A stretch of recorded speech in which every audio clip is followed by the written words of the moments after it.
Y seguimos con Hábitos y Habitantes, y nuestra entrevistada de esta segunda parte es Diana Albano, presidenta de la Asociación Muchachos de la Calle, psicóloga, doctorado en Ciencias Sociales y con una historia de lucha por nuestros muchachos de la calle. Es la que de verdad, porque hay que decirlo así, por conocimiento, por experiencia, puede hablarnos con propiedad de nuestros niños de la calle. Vimos en lo que nos mandó, ¿cómo está Diana? ¿Qué tal? Buenas tardes. Uno hablando Hola, acá entre estás? telones, pues pareciera que ha estado toda la semana conversando. Hemos visto los datos que nos envió para saber un poco de usted. Y esos datos que nos envió de los niños de la calle son bastante impactantes. Quisiera que lo compartiera con nuestros oyentes. Sí, realmente cuando uno habla de niños de la calle, uno piensa que son muchos niños, ¿no? Hay investigaciones que se han hecho, que siempre son aproximaciones, porque no son cifras exactas, pero se maneja que la cifra de niños de la calle son 10.000 en Venezuela. Se entiende como niño de la calle el que se desvincula de su familia y tiene un contacto, digamos, muy parcial. La experiencia que tenemos en general que los muchachos tienen familia y se van de su casa, digamos, y se apartan de su casa. Pero una de las cifras que nos preocupa muchísimo es 1.600.000 niños trabajadores, de los cuales tampoco hay cifras ciertas, porque son aproximaciones. Estos niños trabajadores son impulsados muchas veces por sus mismos familiares y hay como 600.000 niños, se piensa, que pueden estar en explotación laboral. Y por otra parte hay una cifra que también es un poco escandalosa, que también es difícil de corroborarla, pero se hacen aproximaciones, y es que en Venezuela, en la edad escolar, hay 1.800.000 a 2 millones de niños que no van a la escuela. Y esa es una cifra bien preocupante. A nosotros nos preocupa mucho que se haga mucho énfasis, digamos, en programas para niños de la calle, que digamos que es una cifra un poco baja, pero por supuesto que esos niños están en alto riesgo, y sobre todo que la vida del niño de la calle es muy corta, en el sentido que cuando está chiquito puede pedir, pero ya cuando tiene 14 o 15 años ya nadie le va a dar. Entonces no se ha preparado para incorporarse, digamos, a la sociedad ni para adquirir ninguna capacitación. Entonces va a ser un niño poco calificado, digamos, para el trabajar. Y el hecho de los niños no escolarizados es bien preocupante, porque son niños que van perdiendo, digamos, como ese hábito de ir a la escuela, el hábito de una disciplina, que es lo que le da la escuela, y hace que algunos de ellos pasen a ser niños de la calle, ¿no? Entonces, a mí me parece eso bien preocupante, esa cifra, porque pienso que lo que se debiera hacer como política es precisamente atacar que las escuelas fueran más accesibles a los muchachos. ¿Qué metodologías novedosas, Diana, tienen para involucrar y rescatar a los niños de la calle? ¿Qué sugiere? Sí, nosotros hemos desarrollado, cuando empezamos a crear, digamos, la Asociación Muchachos de la Calle, nosotros fuimos la primera asociación en 1987 que habló de los niños de la calle, porque en ese momento en Brasil los estaban matando y nosotros no queríamos que esto pasara en Venezuela. Nos dimos cuenta que los niños de la calle tenían dos fallas fundamentales aparte del conflicto con la familia, que era la falta de documentación y, por cierto, en Venezuela hay 700.000 niños no registrados venezolanos porque no se hacen los registros a tiempo. Y todo eso es una cadena que va impidiendo al niño ir a la escuela. Entonces nos dimos cuenta, uno, que no tenía documentación, y el otro que tenían algún tipo de retardo o no, era un rechazo hacia la escuela, pero no porque rechazaran la escuela en sí, sino porque no se sienten capacitados para ir a la escuela. De hecho, cuando una persona de clase media tiene un niño que le dicen que tiene alguna dificultad de aprendizaje, la mamá le busca un psicopedagogo. Pero cuando en un sector económicamente bajo el niño empieza a tener dificultades en la escuela, generalmente en primer grado, pues sencillamente deja de mandarlo a la escuela y no busca otras alternativas. Y sobre todo con el estómago vacío. Ajá, ese es otro de los graves problemas. En realidad tú sabes que realmente en tu invitación acá, aparte de la excelente labor de Muchachos de la Calle, es que has estado muy cerca de nosotros. Sí. Porque cuando digo nosotros, realizamos una investigación, un proyecto intitulado Una tregua para los venezolanos, donde la participación tuya y el equipo de psicólogos en el barrio Los Erazos fue absolutamente muy exitosa. Yo quisiera que ampliaras para nuestros oyentes esa experiencia que de verdad es modelo para otras comunidades, porque hay aproximadamente 5.000 habitantes en el barrio Los Erazos, tengo entendido, y están los de arriba y los de abajo, y los chavistas y no los chavistas, como se dice, no me gusta usar los términos así, pero es como se definen ellos muchas veces. Y además hay 2 entradas, una entrada en la Clínica Caracas, otra entrada en el Centro Médico. Cuéntanos un poco o bastante la experiencia que has vivido ahora en el barrio Los Erazos con la intervención ecológica que se hizo con autogestión. Sí, yo precisamente iba a hablar primero de la experiencia, digamos, de nosotros, porque estamos en Los Erazos, porque nosotros nos dimos cuenta que los muchachos tenían deficiencias, digamos, les faltaban destrezas manuales y muchas veces no iban al preescolar. Entonces, cuando hablamos de una metodología novedosa, nosotros creamos, digamos, el Centro Artesanal de los Muchachos, ubicado dentro del barrio Los Erazos, para enseñarle a los niños, motivarlos a la escuela a través de una actividad que fuera sencilla y que ellos pudieran tener éxito, como es la elaboración de papeles artísticos. Y desde el año 90, que nosotros empezamos en Los Erazos, en el 92 compramos una casa en Los Erazos, hasta ahora nosotros hemos desarrollado el Centro Artesanal de los Muchachos, por donde han pasado 174 muchachos. Y hemos tenido, digamos, un éxito en este modelo, en el sentido que ya los muchachos vendemos los productos, se elaboran agendas y se vende y se le paga a ellos el 40%. Cuando nosotros empezamos en Los Erazos, la mayor parte de los niños no estudiaban. En cambio, ahora la mayor parte de los niños estudian. O sea, digamos que eso fue como un gancho para traerlos hacia la escuela. Exacto. Pero ¿cómo funciona eso realmente? ¿Por qué el hecho de que establezca una relación productiva me hace ir al colegio? Sí, no es tanto productiva, sino que le despierta el interés al hacer cosas, le estás enseñando a tener algún tipo de éxito. O sea, el problema es que ellos se sienten como fracasados y que no hay, digamos, al darle una cosa fácil para hacerlo y que lo pueda hacer, ya le estás dando una oportunidad de éxito. Una motivación. Que eso es bien importante.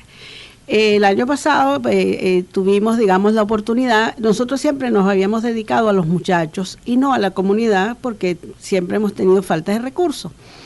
Los conocimos a una tregua para Venezuela en un buen momento y una de las cosas que pensamos que había que hacer como algo visible y de hecho, gracias a la ayuda de esta asociación y Felicita, se remodeló la entrada, el arco, porque había que decir, bueno, para que el barrio fuera más bonito y la otra entrada, aunque debo decir que acaban de pintar las paredes blancas, que íbamos a hacer unos murales. Pero fue una experiencia bien interesante porque nos dedicamos a la familia. En este momento nos dedicamos a la familia y pudimos tener una experiencia que no la habíamos tenido porque nosotros realmente estábamos dedicados a los muchachos, de las inquietudes de las familias y sobre todo, lo que habla la doctora Felicita, el problema que hay entre la gente, sobre todo de arriba y de abajo. O sea, es un problema que parece que se viene manejando desde hace 15 años y el hecho de haber hecho los talleres, tuvimos la oportunidad que vinieran algunas personas de abajo y unas personas de arriba y sobre todo las personas de arriba a quien se les remodeló la entrada se sintieron como muy tomados en cuenta. O sea, lo bonito fue que la gente se sintió muy tomada en cuenta. Y sí, yo creo que eso fue uno de los éxitos, digamos, de haberse sentido tomado en cuenta. Y que es importante que nuestros oyentes entiendan que esos talleres consistían en una serie de estrategias que tenían que ver en primer lugar con relajación, que era uno de los talleres, comunicación, el segundo de los talleres, el tercero era presta atención a la ira para el manejo de la violencia. Es más, yo te dejé a ti un video para jóvenes que enseñan las estrategias para afrontar la ira, que por cierto está a la orden, recuerden, pueden escribir a tregua@cantv.net. Pero allí las psicólogas de nuestro proyecto, cuáles son Lisbelia Pérez, que hizo la intervención ecológica junto con los talleres, y también Dora Dam y Yajaira Brito. La intervención, yo quisiera saber qué seguimiento se le ha hecho a la intervención de los talleres. ¿Tú crees que marcó una diferencia antes y después de haber entrado con temas así tan realmente pertinentes en cuanto a la comunicación entre los de arriba y los de abajo? Yo pienso que sí marcó una diferencia. Es como prematuro decir si realmente cuánto fue la influencia, pero sí se sintió, digamos, y fue bien importante. Lo ideal sería que eso se pudiera seguir, o sea, hacer que no fuera hacer un seguimiento, hacer otros talleres. Pero lo que digo, que lo más importante fue que la gente se sintió tomada en cuenta. O sea, hubo mucho respeto hacia los participantes, hubo de varias edades, o sea, no hubo solamente de uno o del otro. Entonces fue bien interesante el punto que ellos dijeron de haber sido tomados en cuenta. Vamos a seguir con el punto de tomarse en cuenta después de una pausa con Diana Albano, psicóloga de Muchachos de la Calle y de muchas otras cosas más. Quédese con nosotros.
Y bien, seguimos en Hábitos y Habitantes con Diana Albano, quien dirige Muchachos de la Calle. Nos estaba relatando sobre la experiencia del barrio Los Herazos y cómo se había disuelto esa brecha entre los de arriba y de los de abajo, ¿no? Finalmente se resolvió, finalmente están mucho más cercanos. Claro, no es algo así como una receta de cocina, pero hay una aproximación, hay un acercamiento. Sí, hay un acercamiento, lo que sí todavía, digamos, es difícil, ¿no? Lo que pasa es que nosotros vamos siguiendo esta especialidad que es muy, más bien reduccionista, ¿no?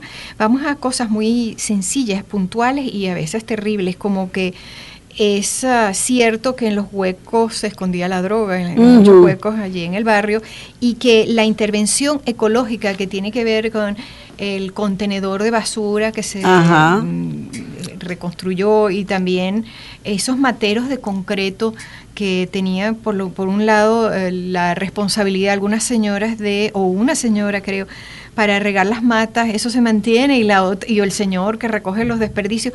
¿Cómo va? Porque nosotros sabemos que cuando hay violencia es importantísimo el contexto ambiental, y aquí se le dio mucha importancia a que el ambiente mejorara de una manera bien marcada para crear más armonía, ¿no? ¿Qué ha pasado?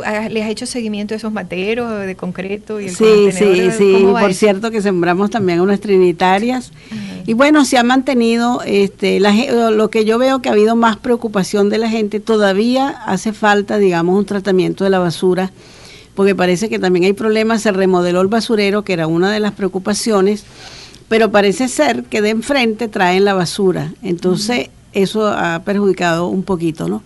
Pero lo bueno fue que muchísima gente, siempre ha habido que la gente de arriba es como más preocupada por su ambiente, y de hecho está más bonito, y de hecho el de arriba quedó muy bonita la remodelación, y los de abajo han sido siempre como los malos de la película, ¿no?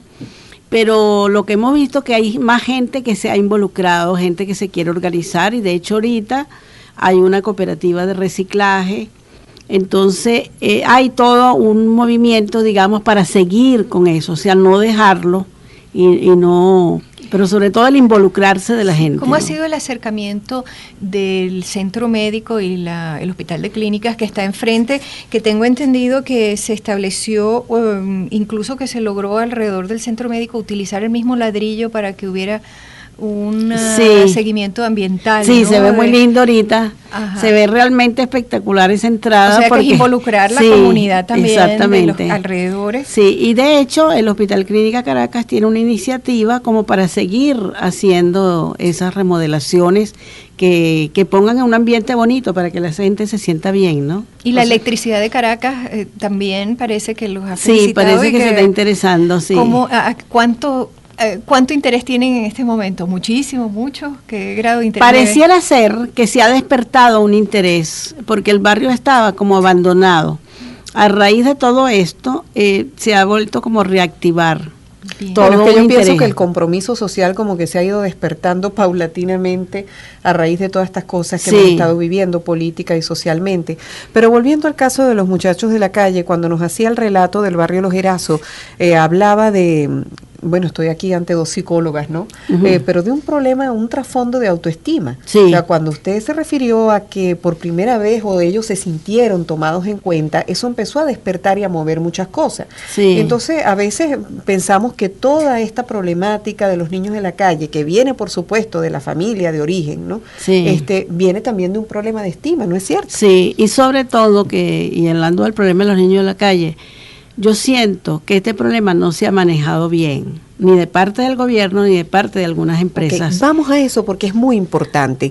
¿Cómo realmente? Porque hay muchísimas ONG que están trabajando por niños de la calle, que si la Colmena de la Vida, que si esto, que si una cantidad de buenas acciones, pero seguimos con el mismo problema del país. Todo el mundo trabajando por una cantidad de cosas, pero ¿dónde está la ilación? ¿Por dónde se empieza? Sí. ¿Por qué no nos habla usted como experta antes, de antes eso? de que conteste Diana, es realmente preocupante ver, es muy doloroso cuántos niños vemos en la calle y sin familia y en toda una actitud realmente muy dolorosa. ¿Qué opinas tú de eso, Diana? ¿Qué se puede hacer? Porque estamos peor, por lo menos en la calle, no en el barrio Los Herazos, pero sí en la calle. En la calle. Bueno, precisamente estaba leyendo un libro de Feijo Colomine, que fue director del INAM en el año 74. Una de las cosas que él planteaba es que había que fortalecer la familia. Aquí el problema que ha habido que siempre se piensa en hacer instituciones para los niños y apartarlos como si fuera una basurita, como si fuera un problema de estética, y mientras más lejos mejor, que no se vean. Entonces, claro, como son tantos, vuelven a aparecer. ¿Por qué? Porque no se está haciendo el problema de fondo, que son los niños no escolarizados. Entonces, mientras haya niños no escolarizados, siempre va a haber niños de la calle. Digamos que fue un error entonces eliminar el Ministerio de la Familia. O sea, no es que fue, claro, es un error. El problema es que se hacen políticas sin estadísticas. Por ejemplo, te puedo decir que el Instituto Nacional del Menor ni el Consejo Nuevo ahorita tienen estadísticas ciertas de cuántos son las cifras, y de hecho hay otro problema. ¿Y eso es tan difícil realmente? No es difícil, lo que pasa es que no hay voluntad para hacerlo. ¿A qué lo atribuyes que no haya voluntad? Bueno, que lamentablemente los institutos se han politizado, y no es de ahora, sino de hace mucho tiempo. Entonces las personas que están, y yo trabajé en el Instituto Nacional del Menor por 8 años, y uno de los graves problemas es la politización de estos institutos, donde no ponen a la gente, a los técnicos, por su capacidad, sino porque son del gobierno de turno. Y eso está pasando desde hace varios años, desde antes, pues. Entonces, el problema es eso, la excesiva politización, y eso lo dijo también en el 74 Colominio, el que decía el menor en situación irregular. Y por otra parte, se hacen programas grandiosos. Por ejemplo, el Helicoide se gastaron 2.000 millones de bolívares en una institución, atendieron 20 niños y lo cerraron porque no habían concebido bien el programa. Igualmente está pasando con programas donde piensan meter 100 niños. Ya según la LOMNA, no está permitido que tú tengas instituciones de 100 niños ni instituciones grandes, porque el problema es que eso se convierte en instituciones para el personal, donde tú tienes que pagar al personal y no tienes dinero para atender a los niños. Licenciada Albano, pero realmente cuando usted dice todo esto, uno se preocupa mucho más porque da una sensación de impotencia. O sea, ¿hasta cuándo de verdad que en la cuarta, en la quinta y seguiremos en la sexta y en la séptima, hasta cuándo le vamos a poner pañitos calientes a las cosas? O sea, ¿por dónde realmente hay que empezar? ¿Qué haría usted si hoy la nombraran presidenta del Instituto Nacional del Menor? ¿Por dónde comenzaría? Mira, lo primero que hay que hacer es organizarse, ordenar, y sobre todo... ¿Qué te refieres ordenar? ¿Ordenarías qué? Ordenaría los programas, porque el problema del INAM es que se volvió un elefante por demasiada burocracia. La ley plantea algo que es bien importante, que no se ha hecho, que es la descentralización, que cada municipio atienda su propia problemática. Pero aquí vemos que la gente sigue cometiendo errores, que quieren atender todo tipo de problemas en todas partes, y no atienden realmente los problemas de su propio municipio. Y otra cosa que se ha olvidado es la prevención. O sea, realmente cada municipio le corresponde sus programas de acuerdo a su propia problemática. Por ejemplo, iba a decir algo bien fácil. Municipio Libertador es el municipio que tiene más habitantes y necesita una serie de instituciones. Chacao, por ejemplo, no tiene esa problemática, lo que tiene es la problemática de los niños de la calle. Ellos no necesitan instituciones. Pero ¿qué pueden hacer ellos para ayudar? Hacer escuelas artesanales, donde realmente apoyen ese tipo de programas. Pero no pueden seguir haciendo programas para niños de la calle que después la cierren porque no tienen, y no tiene como un sentido, porque lo están haciendo con un sentido casi de comunidad terapéutica, donde creen que todo tiene que estar dentro de la institución, y eso es una concepción muy errónea. Pensar que en una institución tú tienes que tener psicólogo, psiquiatra, odontólogo, etcétera, etcétera, cuando ahorita hay tantos servicios que si, por ejemplo, tú tienes el trabajo con los niños de la calle, y según cifras, datos de la UNESCO, tienen que ser programas pequeños, en contacto con la comunidad, y que es un poco lo que plantea la ley, pero lo que pasa es que la sociedad civil no se le ha permitido tener acceso a estos programas. Siempre hay como un coto. Los especialistas, los expertos, nosotros sabemos lo que hay que hacer, encerramos a los niños en una institución y los niñitos se nos fugan todos los días, porque ellos están en la calle y nosotros tratamos de cerrar la puerta y ellos se van por la ventana. O sea que, escuchándote, tú propones primero una... descentralización. Sí, pero primero grupos pequeños asociados con alguien de la sociedad civil. ¿Cómo lo ves tú? ¿Cómo lo harías cuando dices ordenar? ¿Por dónde ordenarías tú, por ejemplo, en Municipio Libertador, una actividad bien puntual para que comience, como un ejemplo, como un modelo piloto? ¿Qué harías? Bueno, la ley orgánica de protección al menor tiene todas las medidas para hacer, digamos, todas las medidas para ir protegiendo, digamos, o atendiendo al niño. Por ejemplo, en este momento, un niño que se roba una bicicleta, no le hacen nada. Y eso es grave. ¿Por qué? Porque ese niño que hoy se roba una bicicleta, mañana se robará un carro. Entonces los policías ahorita no tienen, porque siempre piensan dónde meter a los niños.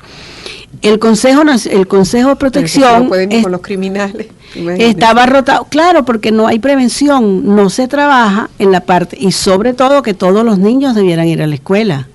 Menos mal que las tres somos optimistas, pero de verdad es realista lo que tú estás diciendo, y espero que esto sea el inicio de la movilización emocional, humanista de quien nos esté escuchando. Lamentablemente tenemos que terminar el programa, Diana. Fue un placer tenerte acá y seguramente te invitaremos más adelante para que nos cuentes, no sé, opciones de esta preocupante situación en nuestro país, ¿verdad? Realmente preocupante, pero...